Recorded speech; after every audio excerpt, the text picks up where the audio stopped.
السلام عليكم ورحمة الله وبركاته. اللهم صل وسلم وبارك على سيدنا محمد وعلى آله وصحبه أجمعين. ازيكم حبايبي؟ عاملين ايه؟ يا رب تكونوا بخير. النهاردة بقى ان شاء الله هعمل معاكم بسكوت حبات القهوة اللي انتوا شايفينه ده. بجد تحفة، سهل وبسيط، وان شاء الله هيعجبكم جدا. البسكوت بقى بتاع النهاردة ده لكل محبين القهوة والنسكافيه والكافيين عامة يعني. بيبقى حلو جدا كده في الفطار كده الصبح مع كوباية قهوة، بيبقى تحفة. شايفين شكله حلو ازاي؟ وطعمه احلى كمان، وطريقته سهله وبسيطه وما بتاخدش وقت خالص، وان شاء الله تعجبكم. بس يا ريت بقى لو عجبكم الفيديو ما تنسوش تشتركوا في القناه، ويا ريت تفعلوا الجرس عشان يوصلكوا كل جديد. وما تنسونيش بقى في اللايك وفي الشير. يلا بقى عشان اقول لكم على الطريقه بتاعه البسكوت، واقول لكم على المقادير كده وانا ايه بعمل البسكوت معاكم. اول حاجه بقى بجيب كده معلقه من القهوه سريعه الذوبان اللي هي النسكافيه يعني. بنزل كده بيها في بوله، وبنزل عليها بنفس المعلقه ميه بنفس المقدار، واقلبهم كويس قوي كده مع بعض. اتاكد بس ان النسكافيه بتاعي يدب في الميه، واسيبهم بقى على جنب دلوقتي لحد ما اعمل خليط البسكوت. معايا هنا ده كده 75 جرام من الزبده اللينه، يا ريت تكون بدرجه حراره المطبخ. معايا 80 جرام سكر بودر. بقلبهم كويس قوي كده مع بعض. احنا مش محتاجين ولا مضرب ولا اي حاجه، بالاسباتيولا كده او بالمعلقه، سهل وبسيط جدا زي ما قلت لكم.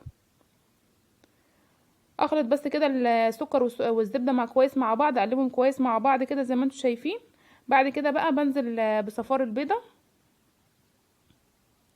وبرشه فانيليا، الباكت الفانيليا اللي هو الصغير ده، واقلبهم برضو مع بعض كده كويس جدا، اخلطهم كويس. صدقوني ما بياخدش وقت خالص وبيبقى حلو جدا.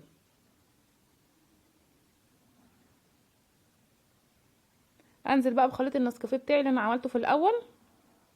اول بقى ما بتنزلي بالسائل النسكافيه ده بتحس ان الزبده فصلت كده معاكي، ممكن تفكري ان الوصفه بتاعتك باظت. لا، ما تقلقيش خالص، انت بس تفضلي قلبي فيه كويس، هتلاقيه اندمج مع بعضه كويس جدا زي ما انتم شايفين كده. بجد الريحه بس طالعه من دلوقتي كده تحفه، ريحه القهوه حلوه جدا. انزل بقى كده ب125 جرام من دقيق ابيض منخول، وعليهم ايه رشه ملح، رشه ملح صغيره جدا. معايا 15 جرام كورن فلاور اللي هي النشا، و15 جرام كاكاو خام. يا ريت يكون كاكاو خام، ما ينفعش في الوصفه دي كاكاو محلى. واخلطهم بقى كويس كده مع بعض. خلاص البسكوت بتاعي كده خلاص، زي ما قلت لكم مقاديره سهله وبسيطه وطريقته اسهل كمان. انا بقى شلت الاسباتيولا، ابتدي بقى كده اقلب بايدي عشان اتاكد بس ان المكونات ايه كلها اختلطت مع بعض كويس جدا. بعد بقى كده ما اخلط المكونات كده مع بعضها، والبسكوت بقى بتاعي بقى جاهز. فياريت تدخليه بس التلاجة لمدة نص ساعة او ساعة عشان يبقى سهل معاكي في التشكيل. اجيب بقى الصينية اللي انا هدخلها الفرن واحط عليها ورقة زبدة زي ما انتم شايفين كده. انا سبت البسكوت بتاعي بس ايه لمدة ساعة كده في التلاجة، وابتدي بقى ان انا اشكل فيه. بتعمليه كده ايه، بتبرميه كده بين ايديكي كده على شكل طولي زي ما انتم شايفين كده. انا عاملاه حجم وسط، انت بقى عايزه تعمليه اكبر او اصغر ده بقى ايه براحتك انت. انا بقى بعمله بالحجم اللي انتوا شايفينه ده وبالشكل ده. انا شكلت بقى البسكوت بتاعي بالشكل اللي انتوا شايفينه ده كله. اجيب بقى سكينه بظهرها كده بقى، وابتدي ان انا اعمل ايه الشكل بتاع حبات القهوه بظهر السكينه كده، وابتدي ان انا اعمل ايه الفتحه اللي في النص دي بظهر السكينه بالاسباتيولا، ممكن بخلة اسنان باي حاجه، بس ايه ان انت تشكلي بيها الفتحه اللي في النص دي، عشان الشكل ده هو ده اللي بيديني شكل حبات القهوه. يا ريت بقى قبل ما تبتدي في تشكيل البسكوت بتاعك تكوني مشغله الفرن على درجه حراره متوسطه اللي هي 180. وبيدخل بعد كده بقى بتدخليه الفرن، بياخد معاك من حوالي من 15 دقيقه ل 20 دقيقه على حسب الفرن بتاعك. اول ما تلاقي بقى البسكوته كده اخدت لون كده من تحت، هو بيبان يعني، وتلاقيه نشف من فوق ومن تحت كده، خلاص بيبقى استوى معاكي.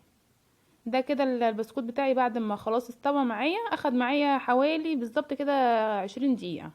انت بقى على حسب الفرن بتاعك. ده كده بقى الشكل النهائي للبسكوت بتاعي اللي هو حبات القهوه. زي ما قلت لكم سهل وبسيط، ما بياخدش وقت خالص، وان شاء الله هيعجبكم جدا.